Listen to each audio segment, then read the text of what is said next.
Hey everybody, welcome to the CoinGeek Weekly live stream. I am your host, DJ Kurt Wuckert Jr. If you could go ahead and like, subscribe, smash that alert bell, and let the world know that we're going to do an AMA today. That's right. Ask me literally anything.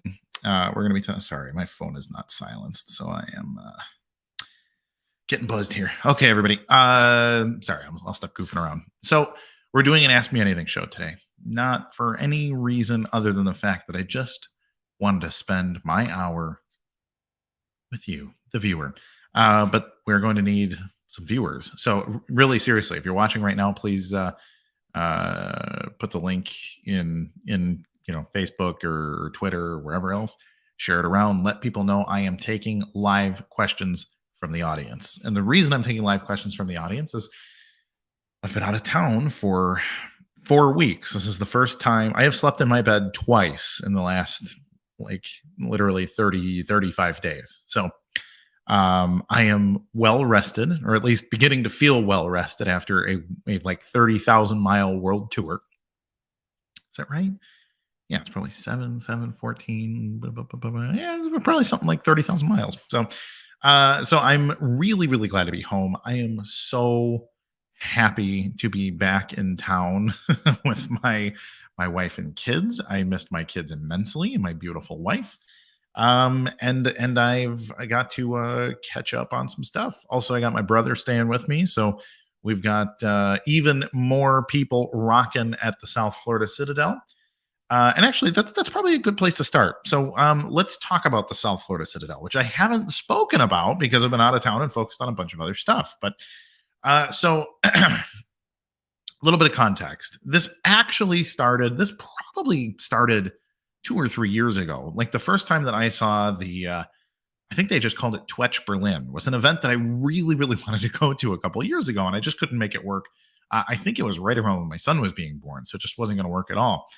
And I knew that there was this co-working space that the Twetch guys and some other people in Berlin were working on it. At the time, I didn't understand who's in Berlin. I didn't realize that there were people even there. But I saw they did this event, and then I saw the B2029 brand and MetaNet talks and some of this other stuff. I didn't know if these were multiple groups. I just didn't know. But I saw some pictures and I saw some video highlights. There was actually some really good video that came out of there a few years ago of some of the discussions that were happening at these events. And it occurred to me why are we not working in more of these places? And then it reminded me that I had gone to Chicago's Ethereum meetups. This is years ago, probably 2015, 2016. I definitely was at some in 2017, but they would do these Ethereum meetups. And I didn't go to a ton of them, but I went to a few.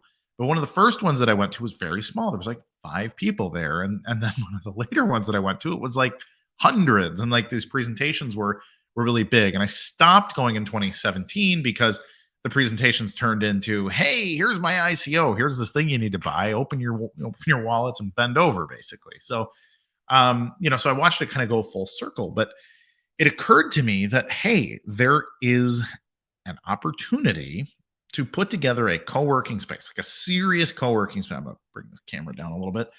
A serious opportunity for us to work together and sort of harness that energy that I've seen now in a couple of places. This is, starting at the Ethereum Chicago meetup ended up turning into its own business. I believe it was Gavin Wood that put together the Chicago Hack House, which ended up being a 3-story or 3 or 4-story co-working space in the city of Chicago. And about half the tenants were blockchain tenants and the other were just general tech and finance. And they worked on doing all this other consulting. And so it was a really exciting place to see and check out. And we started just barely to do a little bit of co-working in Chicago before the COVID broke out. This is when I was hosting the Bitcoin Cash meetup back in 18, I guess. And and then we were just about to get kicked off and COVID started. And then, everybody knows how that went. We were all stuck in our homes for a couple of years there. But this concept of co-working together was something that I've really wanted to see. And just a few months ago, I'm sure anybody who's watching recalls me talking about this South Florida Citadel idea. Well, this is not a a meme. Like we actually, over the last 2 months, have procured a space, paid the lease information, got a little bit of some funding on a Bitcoin association. We formed a separate entity, and we're opening up like 1,800 square foot of office space in Palm Beach County, Florida. And if you want more information, if you're looking for a place to be, a place to work, send me a DM and we'll talk about it. And here's the cool thing. Here's my grand vision. And it's been confirmed for me after seeing how this one works in Berlin. It was exactly what I was hoping it would be. And this is a group of people, like minded, focused on the same goals, which is building something incredible on Big Block Bitcoin, building something that you cannot build on any other protocol. And ultimately, creating businesses that couldn't have gone or that couldn't have existed anywhere else. But because we are working together, I mean, imagine having like really good front end guy who loves BSV, and then a really good back end guy who loves BSV, and then the kind of guy that's working on a wallet and token integration and loves BSV. And so we start to be able to work together and solve these problems together. Excuse me. Pardon me. I apologize.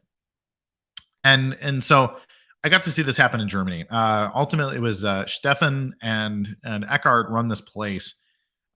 Looked like maybe 2,000 square feet. It's in the bottom level of like a semi-industrial, I think what probably was an industrial spot probably 50 years ago, and has probably just been empty office space for a long time now. But they had a group of people there that were just working hard, and it was really cool to watch them do it. So really big inspiration there, really exciting. So a reminder here, actually it looks like my internet is slow. Why would my connection not be good? Alex, send me a private message if I start to break up, and it would be a problem. So we're gonna do an AMA show. That was just sort of my intro here. While we let people spill in, let people chit chat, get hot in the box. If you could again like, subscribe, share this live link, share the link that you're watching me on, and tell people to bring their questions. I would love to answer your questions, comments, blessings, cursings, grapes, gripes, or gropes, which is a phrase that I was really struggling to say last week because I was exhausted. So, Zug Zug, I'm going to take a question from you. What was happening in 90 days? Something I read about Satoshi being able to move his coins, or did I misread something? So there's a bunch of stuff going on in the lawsuit arena. So this is stuff that's basically everything is correlated to everything else. So there's the Kleiman decision, and then there's various appeals, and then there's a bunch of conversation about whether or not there's going to be a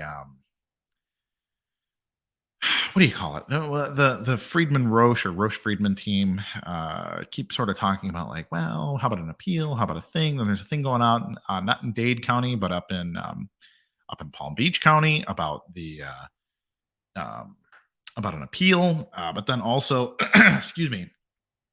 Then there's this concept of jurisdiction, and then there is a concept around who owned W&K Information Defense in the first place. So if Ira Kleiman was suing Craig on behalf of W&K, then there's this looking at, well, did he have the right to do that in the first place?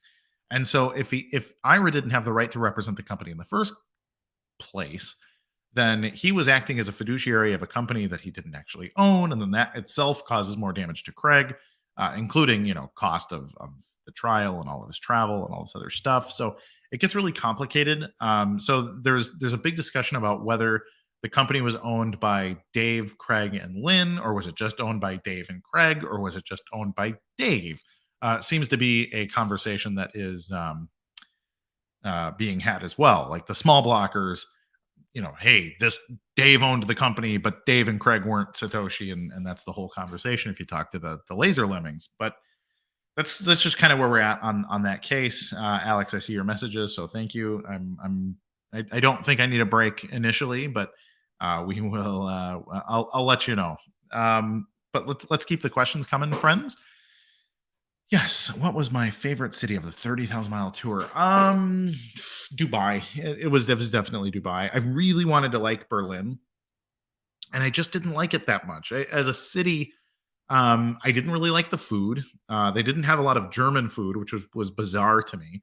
I had some currywurst, which I know is, become a German meal, but it was kind of like it was just a lot of ketchup.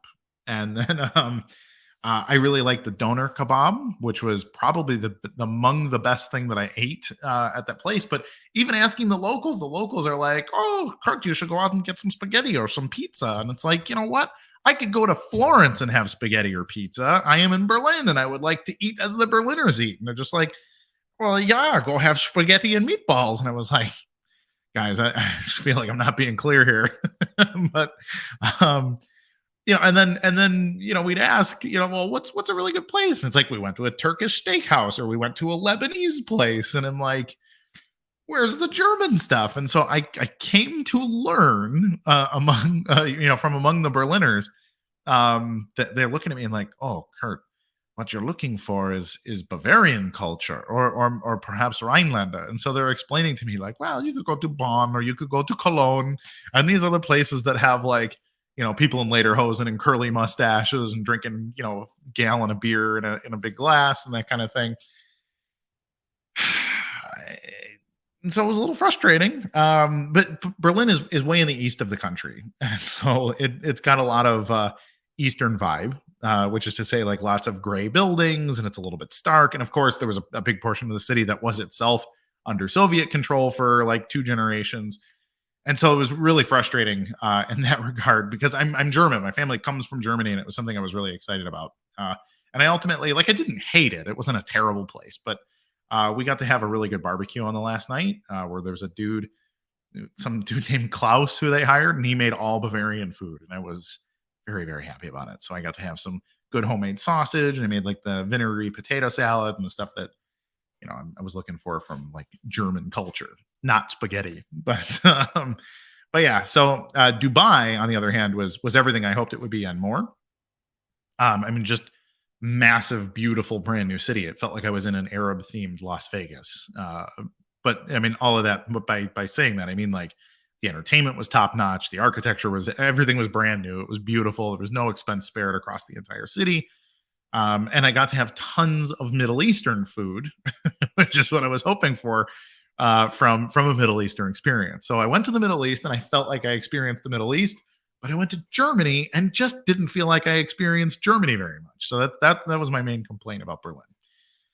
Next question, please, Mr. Moon. How can people join the Citadel? Do you need to put an application in? So we're actually building out a website right now that'll do a little bit of this vetting. But for the time being, if you want early bird rates and early bird access, please send me a DM. Let's talk about how much space you need. We're basically going to offer people the opportunity to get a single hot desk, where we have private offices and we have large co-working spaces where people can, rent a big table or that kind of thing. And then obviously special rates to anybody that's got like a BSV business and whatever else. And we will allow outside people to just utilize the space as well at the retail rate. So that's the plan there. Mr. Moon asking me, Mr. Swings the golf club Moon. Yeah, it's your rear end. I'd recognize it even in silhouette form. Moving back to the Citadel, do you have a blueprint to help people in other geographies set one up? So not yet, but that's actually sort of the long-term plan. This is one of the things that I've really enjoyed about working with Patrick Prinz and Marcin Zarkowski is talking about like, hey, we're going to try to establish like conceptually, like here are the things that work with a Citadel. Like you can have your local ambassador, you can have your business development people, you can have like an incubator, you can have like what works, what doesn't work, what can we learn about the whole situation, and then excuse me, copy and paste. I don't know, got this cough every time I go out of town. I come back with COVID, so hopefully that's not what's it. But yeah, basically, like what can we learn? What can we copy and paste? What can we build on in the future by coming up with this model? So we're hoping that yes, it absolutely becomes a template that kicks a lot of ass for everybody. But we'll get there. Brandon, is there going to be events at the Citadel? Maybe a localized event with people around the area? Yes, this is one of the major things. Is it is not just a working space; it is an outreach space. And so we'll be doing meetups and workshops, and hackathons, and basically it'll be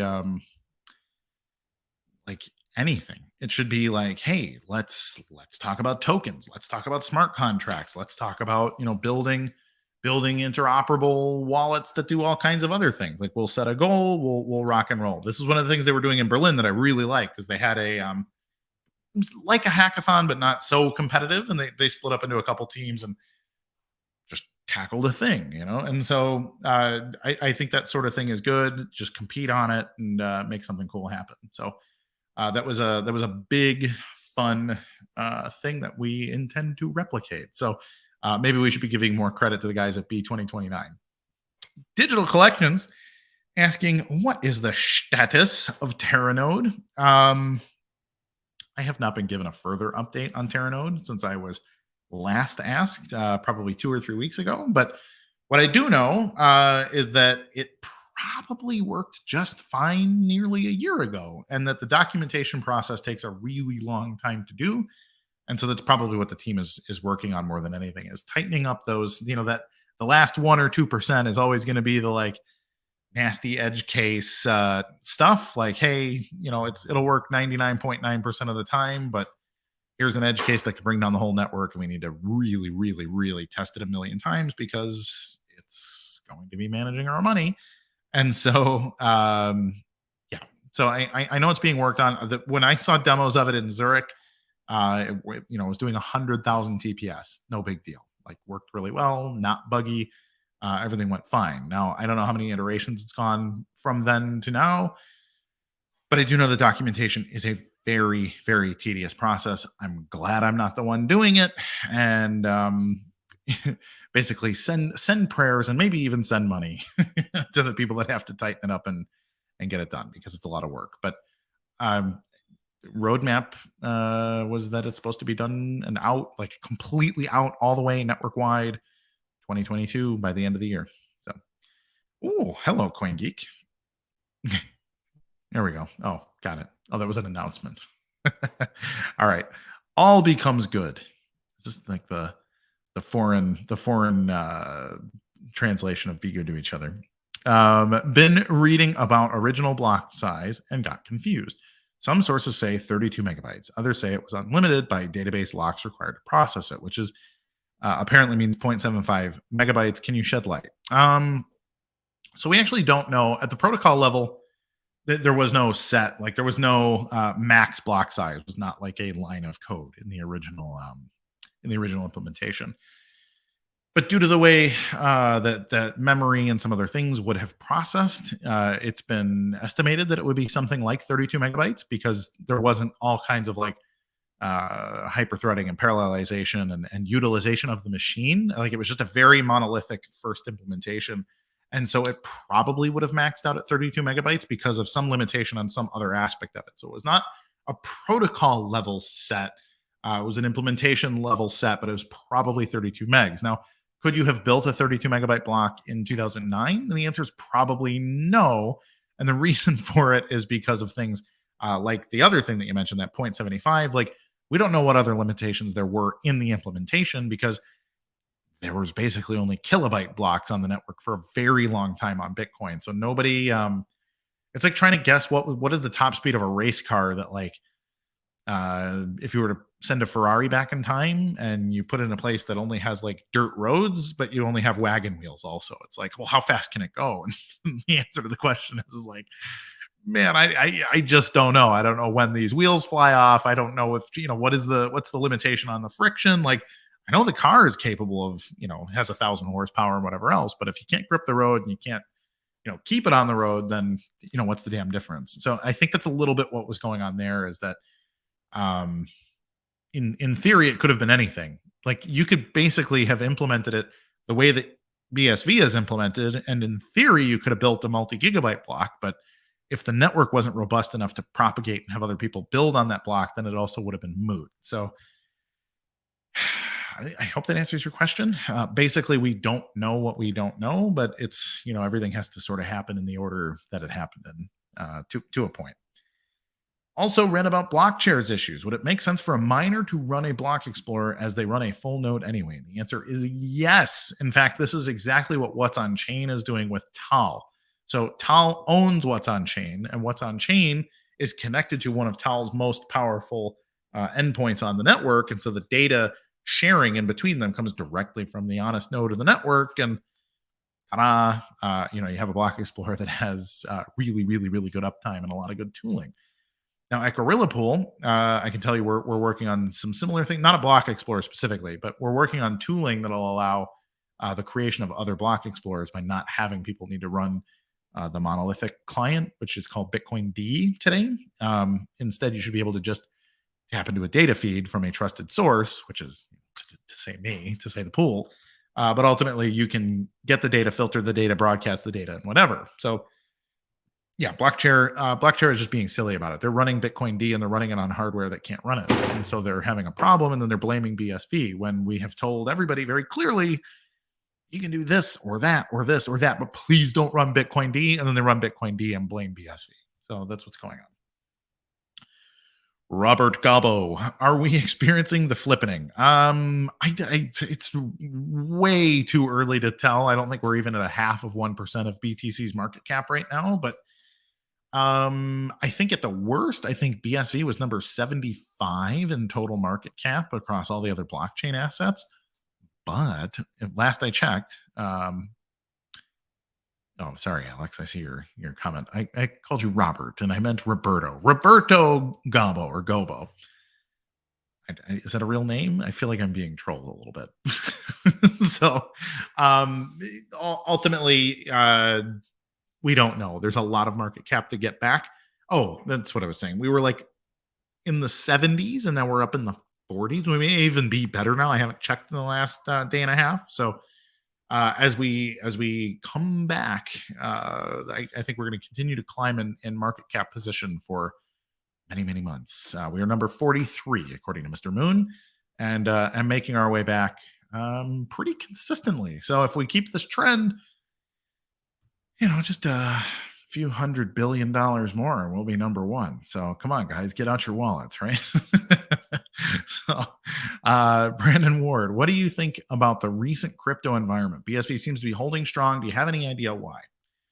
I know exactly why. Here's why. It's a couple part answer. So I imagine if you're watching, you like to hear me talk anyways, and I'm just going to talk for a good while here. But so nobody uses any of these blockchain assets for anything except speculation. And as soon as they turn against you, you sell them, right? BSV, and this is something I've been saying for years. That almost sounded like a Trumpism. And this part is true. This is a true story. So I've been saying this for years. So, okay. If you're using something in your business, right? If your business needs to function on BSV, like if BSV needs your if your business needs BSV every day, you're not going to sell your BSV because you're not holding it as a speculative asset. Alex, you can uncover your camera. It's okay. I'm not going to push you onto the air. So there's no sell pressure due to a speculative problem. As we've seen, like businesses didn't stop, building on BSV during the whole market that it's existed in, right? So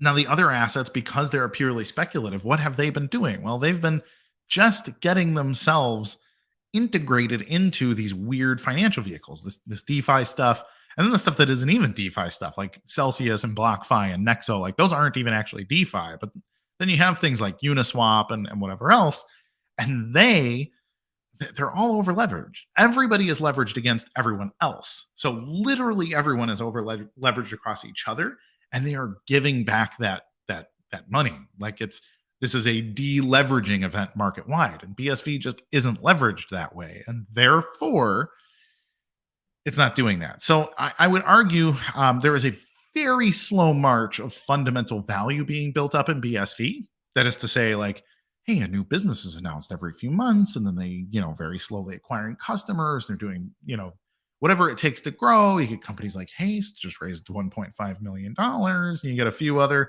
you get Smart Ledger, just made a deal with IBM. And then, you start seeing these things. It's like, oh, okay, maybe they're not screwing around. But none of it's going to just explode, because in order to explode, you have to have a lot of really frothy people with access to a lot of leverage to make a bunch of really big green candles. And that's just not really going to happen with BSV for two reasons. A, people have been told that it's not for that, actually inside and outside of BSV. And then also the liquidity is not there. Like you can't just do that on Binance, for example, because BSV isn't listed on Binance. And so we have had to have a very fundamental path to victory as opposed to everybody else that gets the benefit from like really frothy unicorn farts and high leverage. And so that's ultimately what's happening is this deleveraging. And the reason I brought up why I've been saying this for a long time is I've been saying for a couple of years that there is going to be a deleveraging event. And then the money that's being used to short BSV is going to dry up, because think about being a BTC person or an ETH person right now. Like you have lost like 80% of your wealth in the last few months, and you're a lot less likely to go use extra money to oppress some other guy. Like right now you're sort of tightening up the wagons and trying to make sure you're going to survive crypto winter here. And so as that happens, BSV is able to breathe, like able to grow the way it should grow, while everything else is coming back to a more rational mean. So that's what's going on, in my opinion. My opinions are usually right, even though I tend to be really early and everybody thinks I'm crazy for a few years. And then people come back and say, well, my goodness, Kurt called it again. And that's why I'm here. Patrick VP, a good possibility for the BSV pump is due to Huobi listing and giveaway. Thoughts? Certainly helps. So Huobi, Japan has a very tight blockchain market that is just like culturally, like they don't have 20,000 shitcoins that you can buy and sell at any given time. Like Huobi Japan lists like 15 assets, and that's really it. And so they're very they're like what Coinbase claimed they were going to be. Like, we're only going to sell you the things that are really important. And so when Japanese people see like, oh, BSV has been listed by Huobi, it actually comes across as like something of an endorsement. It's not just some other coin to buy. They look at it and say, hey, this must have been thoroughly vetted and maybe something worth being in my portfolio. So it could be, but I have not done any research to see where volume's coming from or to see if that's the case. Like, is it coming from Huobi? I do not know, but I'm very happy to have them join Team BSV. Zug zug. Tether crash imminent. What would this do to BTC? And then what would this do to BSV? I don't know. Who could know? I've thought a Tether crash has been imminent since 2017. And I still think it is. I don't think that it's not imminent. And I think even if it took until 2025 to crash, I would still say I was right to say that it was imminent in 2017. Because it's obvious. The fundamentals are really, really bad. It is a clear Ponzi scheme. It is a fraud. And it's not held up by anything rational. So what would it do to BTC? I think it would severely impede the price, because people would need to settle out. They're not going to settle and buy BTC with it. They're going to fight for cash. And if there's a run on Tether, all these exchanges run on Tether, like they literally don't have any dollars for redemption. And so Tether becomes a basically the measuring stick breaks, right? And then nobody knows what the price is, and you have a lot of volatility. So that's what I think would happen in BTC. I think BSV would also be negatively impacted, but not nearly as much as BTC.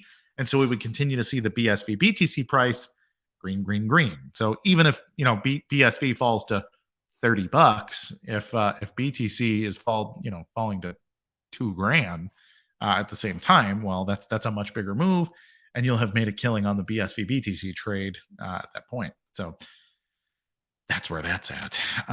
Okay, let's take a little bit of a break. It is right at the half hour. I'm going to drink a little water, wet my whistle, as it were. But I want to thank CryptoCraft.com. The folks at CryptoCraft have been really, really great to us. They run a site that lets you check the prices, and they have really good forums, which I like myself. There's a new tool, the Economic Calendar, that they are very excited for you to check out. So go check out CryptoCraft.com, see what they're working on over there, and give them a like. Let them know thank you for supporting the CoinGeek Weekly live stream, making it possible for me to wear this red shirt and talk to you every Tuesday at 2 Eastern. And I'm going to take a little break. So 30 seconds. Do we have the video? I think there's a video. Historic records are part of the fabric of humanity and an instrumental element of stable society. Information accessibility is a key driver of human wealth and prosperity, and the BSV blockchain represents a great leap forward in how that information is recorded, managed, and shared. With ELAS, create private permissioned ledgers for your information. Modular, scalable technology for the next information age. ELAS. Gallop ahead. Gallop ahead indeed, ELAS. So I love the people at ELAS. I just got to spend a bunch of time with Dagan in Germany, and he was one of the highlights. He's a absolute madman, everybody. So if you need an MVP built by someone that is very happy to do a good job and have a good time doing it, ELAS is great because Dagan will probably be the guy to code it up for you. Jellybean Bitcoin, hello. Is there a course to learn how to look at my wallet transactions on the blockchain and how to move the BSV on chain, not via the wallet? Centbee keeps losing our BSV.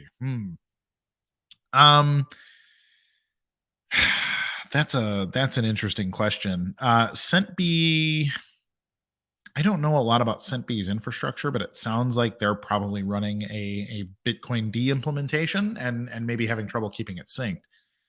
So they should be looking toward the Light client or maybe one of the tools coming soon from Gorilla Pool.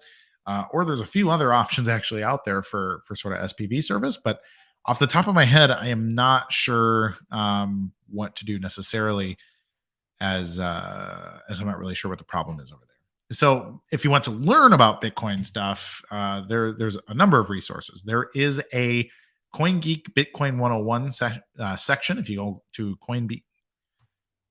CoinGeek.com, navigate your way down to the bottom, or I think it's actually linked up at the top now. If you click the toolbar, you can see Bitcoin 101. There's a bunch of stuff that sort of explains the basics of Bitcoin. You can also head over to Bitcoin Association, who has their course up. Now, this is a long form course that will teach you all kinds of things. But what I would do is check your wallet address, whatever wallet that you have coins that should be in it, like copy and paste that address, put it into what's on chain and see what activity there is with that wallet. You should be able to track it using a block explorer, which is just like a window into that Bitcoin node. So I'm sorry I don't have a better answer for you, but it would take a little more time and some examples probably to explain it. Thank you, Brandon Ward. CoinGeek.com, Bitcoin 101. It's a really good spot to learn about all kinds of stuff Bitcoin. So before I answer Brandon's question, I want to remind everybody out there, if you're watching, please like, subscribe, hit the bell, and ask your questions. I don't care what the questions are. I don't care how complicated they are. If you have a nagging question that's been bugging you about Bitcoin, about BSV, about any of the players or the businesses or infrastructure or whatever else, I'm pretty good at answering the questions. So, and I don't do the AMAs all that often. It's been more than a month since I've done an Ask Me Anything show. So whatever's burning a hole in your heart, let me know and I'm happy to help. Let's do the Brandon question. Any more info about IBM using BSV? I saw the recent video from GBC. Seems legit. Indeed. So IBM is working alongside Smart Ledger on the CertaHash project. And what CertaHash is it's a cybersecurity suite that uses the blockchain as a time-stamping tool in order to record all kinds of really valuable data from a cybersecurity standpoint. Now, cares about cybersecurity? Well, there's lots of little companies, but really you got to go to the big players. So Microsoft has all of its, cybersec intelligence stuff, and then IBM has a bunch. And then you can go to other places. You can go to like FireEye and some of these other big firms. But ultimately, if you're going to distribute a piece of software in the cybersecurity field, it really needs to start with Symantec, Norton, McAfee, or you go to IBM or Microsoft. And what they do is they sort of aggregate network intelligence tools, intelligence gathering, and they apply it to, using machine learning and AI and whatever else, and they apply it to the universe. But IBM has one of the biggest suites. They're one of the largest patent holders in the world, and working alongside IBM is something that you really almost have to do in cybersecurity. So the CertaHash project basically needs clients. It needs a little consulting. There's all kinds of standards that it needs to get up to, like NIST, for example. And it's much easier to do that with IBM because they're already certified. They have all these pathways carved out. They understand how the systems work. And then you can basically not ride their coattails because it sounds like kind of sketchy, but you basically get to integrate with their suite of things, and you just add to the you add to it using the power of BSV. Now, the other benefit is that IBM used to be the purveyors of Hyperledger, which everybody thought was like the corporate blockchain. But then they've come to realize that, well, if it's not really public, if you can roll it back, if you can do all these other things, then kind of what's the point? And so Hyperledger seems like it's being mostly shelved. Like they're obviously still supporting it if you're using it, but it's certainly not growing, and they've gotten rid of most of their team. So then there's been a shift to, okay, we still want to do blockchain, like blockchain-based intelligence and all these other things. And they have found a kinship with BSV because A, they really have come to like proof of work, and B, they need a network that can really scale because all of their stuff in the blockchain space, it's not, they're not trying to make DeFi and HODL, like they're trying to do enterprise level stuff. Who talks more about enterprise than BSV? So that's the short version of that. But you can go check out Smart Ledger. Check out, I believe they are smartledger.solutions. But they have like regular press releases and all kinds of stuff. So, Alex, the thing in the private chat, I'm happy to talk about. I think it's a nothing burger. So if you want to throw that up for the next question, that's fine with me too. Roberto Gabo, what about McCormick? The judgment was due. I actually don't know when the judgment was due. In the US, a judge can take as long as they want. So I didn't assume anything differently than that. So if there's a UK deadline or something that I should be aware of, please let me know. But I have not seen or heard anything about there being a UK deadline for the judge. Typically, Alex just said the same thing, like 2 weeks. I know that's what's typical. It's sort of what's expected in the US too. But in the US specifically, like the judge doesn't have to pick any specific time. So I don't know if it's the same in the UK or not. And I don't know if there's a way to hold the judge accountable if they just like sit on their hands. So I guess we'll see. I don't know, and I'm sure it'll be news when the verdict comes out. But that's all I know. All becomes good. I enjoyed reading Gavin's deposition. Can you recommend something similar that would be interesting to read? Thanks for all the answers, by the way. Thank you for the questions, first of all. I appreciate it. I like answering them with you.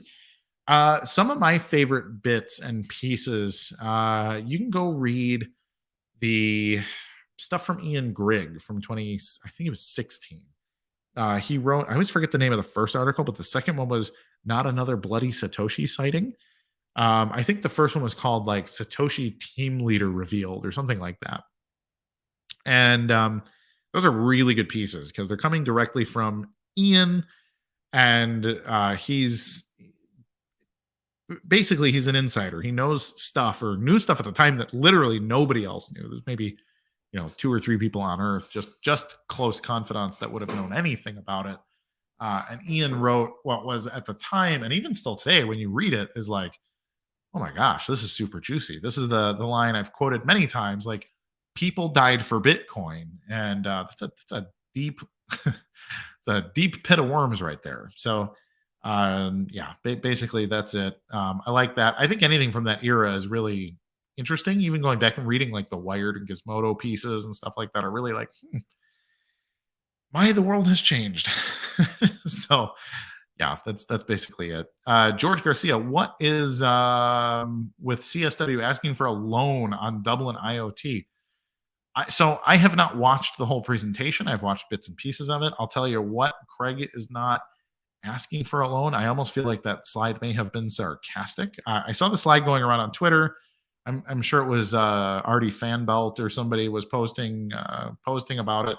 But they're acting like Craig is out here asking people for Bitcoin. I guarantee you that's not what it was. We do not know the context of the slide, but it said something to the effect of Craig will only ask you for Bitcoin if A, it's going to be invested in something Bitcoin related, and B, whatever else. It's and what they're trying to say is this was Craig like giving a sales pitch as to why you should fund something. And I have heard No such thing from anybody except for Craig's enemies. So I expect this to be essentially nothing. I imagine it's literally nothing. So that's my position on it.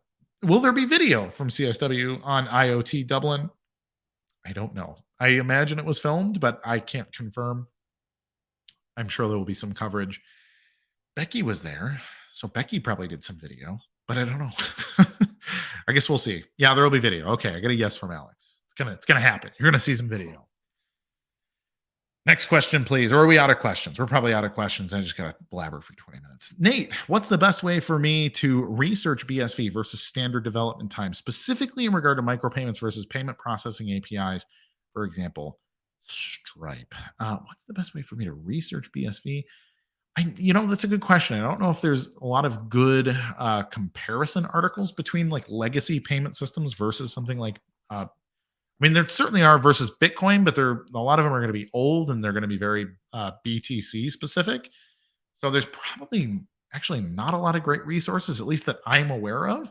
It sounds like something that Bitcoin Association could be producing, sort of like, hey, do you like Stripe? Do you like Square? Do you like some of these other things? Like, here are the ways BSV could be competing with it. But as far as I'm aware, there's not anything very specific on it. However, there are a few good places. You can go to the Bitcoin Association. BSV Discord is out there where you can have discussions on all kinds of topics. You can also join the MetaNet ICU, and you can filter by topic. So you can look up something like micropayments and probably get a bunch of information there from the people that are there. But as I understand that, there's probably not a like a database that's filtered specifically like that, where you can just like Google it and find it, unfortunately. So sorry. Joao Santos. The text on that slide is part of the Tulip Trust agreement. He, Satoshi, can only ask for Bitcoin from the trust before the expiration date to advance research IPv6 and Bitcoin together. Thank you, Joao Santos. I knew there was probably some missing context. So I'm presuming he was there. So thanks. I appreciate the immediate reporting from the field. Any news on Coinbase and Kraken being sued, passing off Bitcoin? No, which is very interesting because Coinbase, as a publicly traded company, really, really, really should be disclosing that to their investors. But maybe they've been a little bit busy deleveraging positions based on some of the problems there. That's my guess. That's what I think is going on. So, all right, cool. Alex Moon is out of questions. So please post questions, or I'm just going to sit and talk about like recipes and riding horses and writing poetry and building a boat. So let's see, what would be interesting here.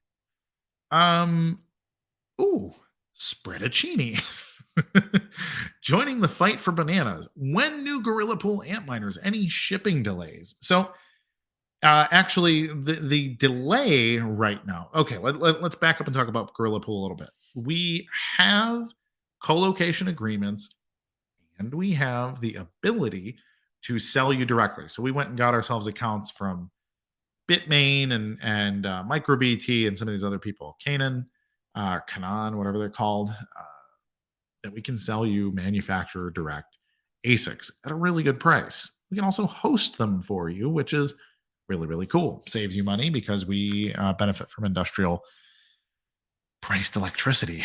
Now, here's a little bit of a delay. We've sold a bunch of machines recently. We even have them set up in the trailers. We have them all the way hooked up. And what we are waiting for is a journeyman electrician who can approve you did it.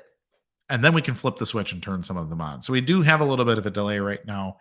It's just been a few days. Well, what is today? The 22nd or something.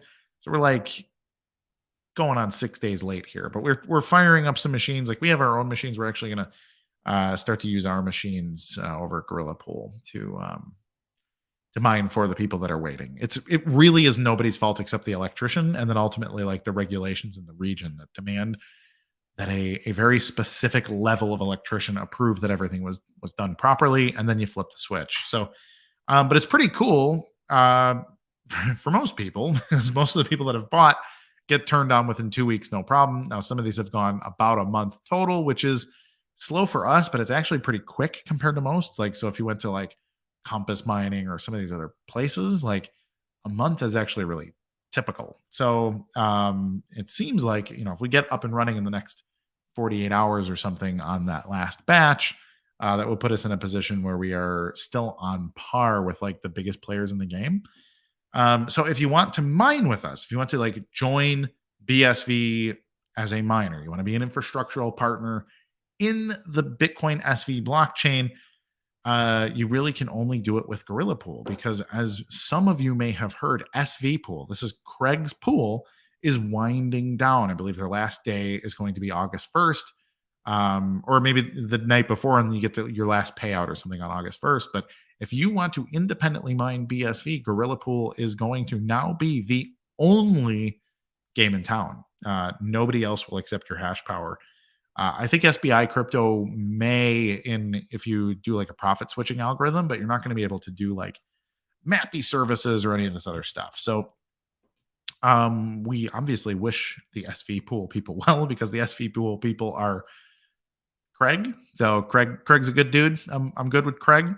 But he's obviously got a lot of stuff on his plate, and ultimately it'll be good. So if you're mining with SV Pool today and looking for somewhere to go, we'd love your hash power, gorillapool.com. And then ultimately we'll get the rest figured out for you. Let's get back that DSP 28 question if we can. Happy to talk to my buddy D. I don't want to say his name if he doesn't want to. Oh, didn't mean to ask the question. All right, cool. So we got a dud. Huobi Japan and 2 more exchanges are just listing BSV. Do you know if they will finally run SPV instead of the monolith? They'll probably run the monolith, probably. But we're gonna be working with them. Actually, to Bitcoin Association's credit, I keep talking about Bitcoin Association today. They're doing a lot of outreach on stuff like that, SPV and whatnot, and so they very much intend to get everybody running like the Lite client and some of this stuff. So that would be good. It'd be good because it would be just good for everybody if it was really, really cheap to run BSV. And then Gorilla Pool has a small thing coming out that I think is going to solve some of these problems too. It's called Project Jungle Bus. That's all I'm going to tell you about it. Brandon Ward, when is Gorilla Pool coming out with their clothing line similar to Twetch? Would really like a Gorilla Pool sweater in the summer. So I really like the idea of being cozy in a Twetch hoodie. Like, the Twetch hoodie looks cool. It's aesthetically pleasing. I'm a big fan of Twetch in general. But I live in South Florida. It was 95 degrees today or yesterday. I don't know what it is today, actually, because I've been on calls literally all day. But I don't ever wear a hoodie anymore. I used to wear a hoodie. I was a big hoodie guy in Chicago, but the hoodie is going to be a big problem in South Florida. So Twetch, guys, I need like a Twetch rash guard or a Twetch like tank top, which I would very happily sport here in South Florida. Gorilla Pool is probably going to be doing some similar things, but apparel is a little, it's like an afterthought. But we have designed some really cool apparel that I'm excited to share with you, but like apparel is not at the top of our heap. So once we get a few other things rocked out, we probably will put together an apparel store for the diehards that want to wear Gorilla Pool gear. But for the time being, we're not going there just yet. Any news on the climb and right appeal? Last update on Court Listener was April 13th. Is there some kind of time limit? I think there's a thing coming, and if the thing comes, we're going to live stream it.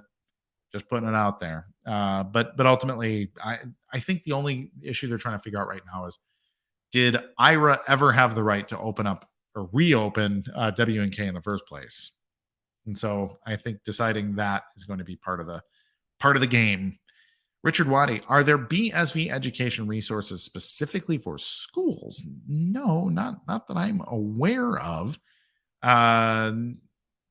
So the only thing that I know about the education stuff, the Bitcoin Association curriculum probably would be appropriate for a high school level kid if they have like a basic understanding of computers, which obviously most of them do. But it's certainly not like kid oriented, but I think it might be general orientation enough that would probably work anyways. Roberto Gombo. What about the Hut 8 Tal partnership? I don't think it's actually a partnership. I think that Tal sold some stuff to Hut 8 because it had some very specific power requirements that only worked in Canada. And it made a lot more sense to just sell the whole building instead of try to sell the miners individually and whatever else. So I think it was a one-off. Not to say they don't work together. They probably do work together. Like a lot of those companies, like you just buy hash power and maintenance from them. So I don't know, but I don't think it's any more complicated than that.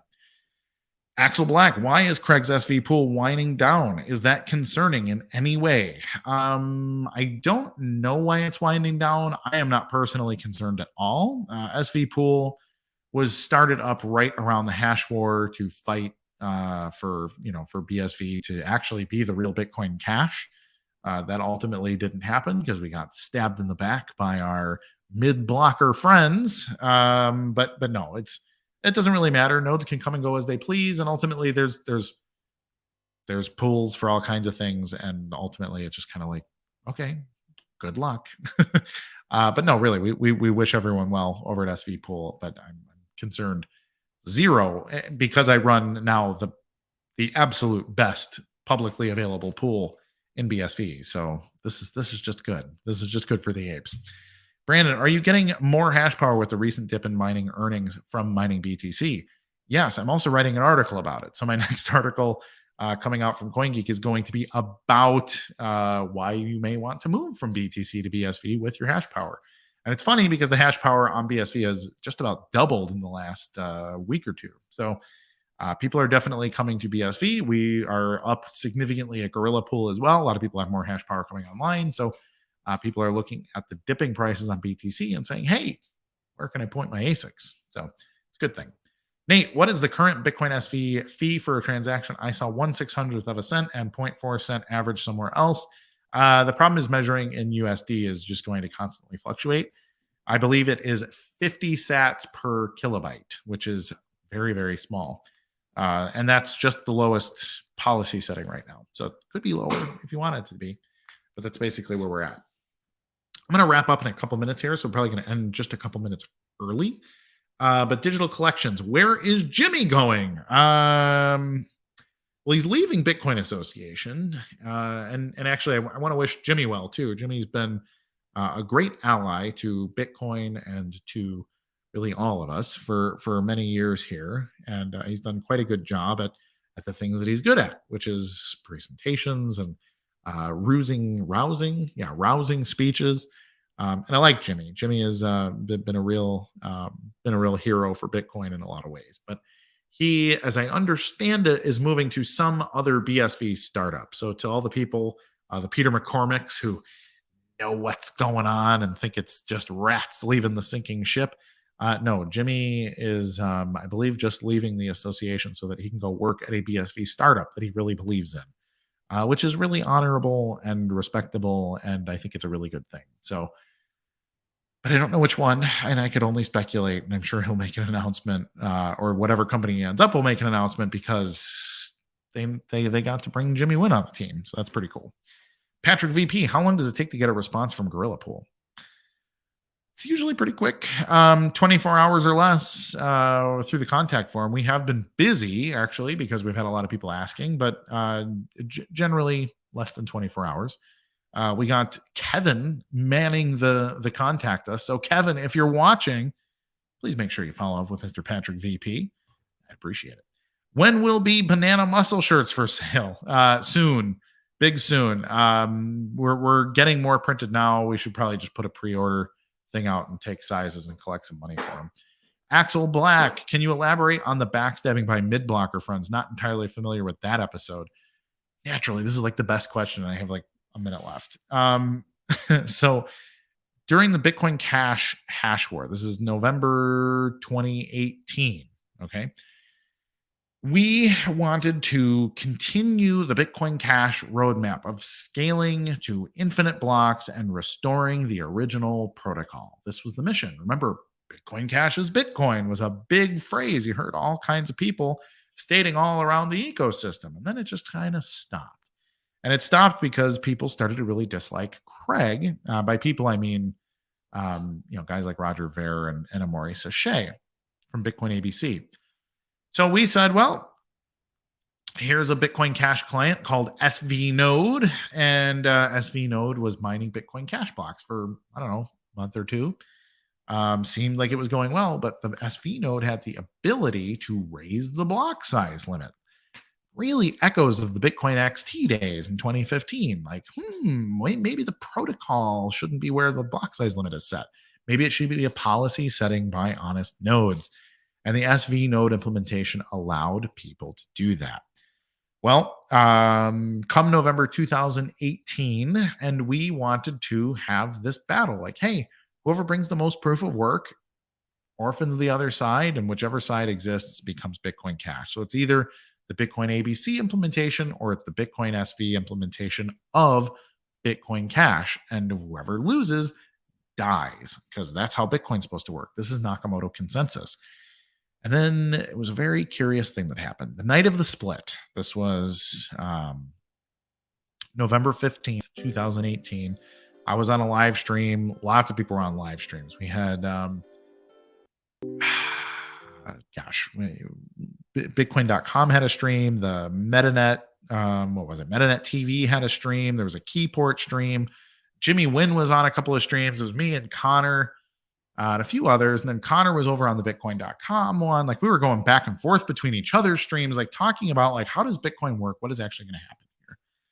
And we had agreed essentially among all of us, like whoever wins, wins. Well, instead of playing to win, Bitcoin ABC backstabbed us. Now, that's a very vague way to explain what happened, but it is what happened. So they put an implementation of checkpoints into the software, which is essentially to say that the Bitcoin ABC implementation was not going to follow the most proof of work.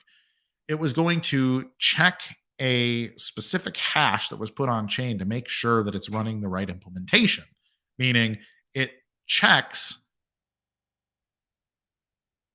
that it's Bitcoin ABC. Like, it just says, am I running a Mori vision, regardless of any other rule? And that's not how Bitcoin works. This is how a closed loop. In fact, I would argue it makes it a security, because it becomes issued by a specific company. And so companies like BitPay, Kraken, Coinbase, Binance, and a bunch of these people, they all had agreed, like, yeah, we're just going to call Bitcoin ABC Bitcoin Cash, regardless of all the other rules that were broken.